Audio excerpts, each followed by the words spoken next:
KCN में आपका स्वागत है।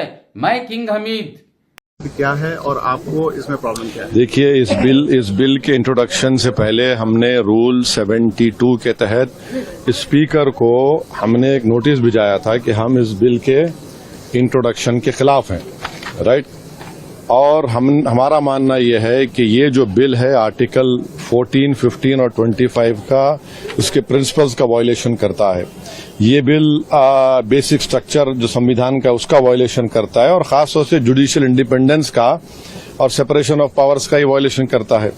अब इसमें सबसे अहम बात यह है कि जो वक्फ बाय यूजर का सेक्शन 3RI है उसको ये कह रहे हैं कि वक्फ बाय यूजर को हम निकाल देंगे। कैसे निकालेंगे, क्यों निकालेंगे? आप इसलिए निकालेंगे ताकि आप जितने मस्जिदों पर RSS का दावा है वो छीनना चाह रहे हैं, आप जितने दरगाहों पर राइट विंग हिंदुत्व ऑर्गेनाइजेशन का दावा है, जैसा अपने मुंबई में हाजी मलंग की दरगाह है, छीनना चाह रहे।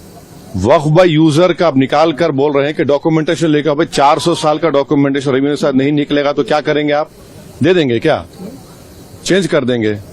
ये एक सबसे बड़ा डेंजरस जो उसमें सेक्शन है। दूसरा, उसमें वक्फ अल औलाद का क्लॉज 4 का है। देखिए, भारत में जो कानून है ना वो किसी को रोकता नहीं है कि वो अपनी प्रॉपर्टी को विल के जरिए डिस्पोज करे या किसी को गिफ्ट दे। तो वही कोई मुसलमान अगर अपनी औलाद के लिए वक्फ कर रहा है तो इनके पेट में दर्द क्यों हो रहा है? हिंदू एंडोमेंट बोर्ड में इजाजत है इसकी, सब जगह दूसरे गुरुद्वारा प्रबंधन कमेटी में इजाजत है, तो मुसलमानों के वक्फ बोर्ड में क्यों नहीं होगा? पांचवी बात यह है कि इसमें आप ये कह रहे हैं कि मुसलमान जो 5 साल उसके हो गए इस्लाम कबूल करके तभी वक्फ करेगा। ये फ्रीडम ऑफ रिलीजन का ग्रेव वायलेशन है। अच्छा, दूसरे रिलीजन को मानने वालों के लिए ऐसा कानून है? नहीं है। और आप कौन होते हैं तय करने वाले मुसलमान हुआ नहीं हुआ? 5 साल उसको रुकना चाहिए तभी जाकर, माने आप वेट करेंगे हैं? और ये और एक उसमें जो बात जो ऑब्जेक्शनेबल है वो ये है कि अगर कोई सेक्शन 61 में आपने डीएम को बहुत पावर्स दे दिए, अब डीएम को फैसला करता है वक्फ बोर्ड के खिलाफ, मुझे ट्राइब्यूनल जाना है।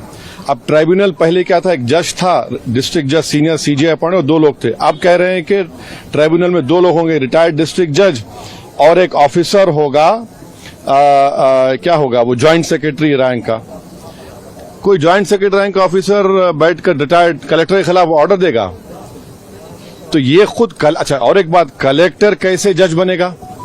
फैसला भी वही करेगा, जज भी वही करेगा। ये प्रिंसिपल नेचुरल जस्टिस के खिलाफ है।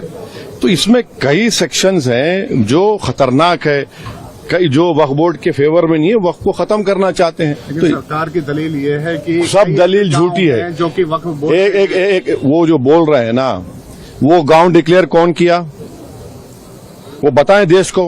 वो गांव डिक्लेयर अगर हुआ है तो वक्फ बोर्ड पे नहीं बोलने पे नहीं हुआ है, इसलिए हुआ है कि सर्वे कमिश्नर की रिपोर्ट आई, उसके बाद गजीट इशू हुआ, और गजीट के लिए 1 साल का टाइम मुसलमानों के लिए है, नॉन मुस्लिम के लिए कभी भी टाइम है। आप उसको ऑब्जेक्ट करिए ना। हैदराबाद में भी ऐसे के प्रॉपर्टीज थे जिनको गजीट के बाद भी कोर्ट ने ओवररूल किया। आप मिसालें दे रहे हैं। ये सुनेरी बाग की मस्जिद का अगर डॉक्यूमेंटेशन लाओ कहां से लाएंगे बताइए?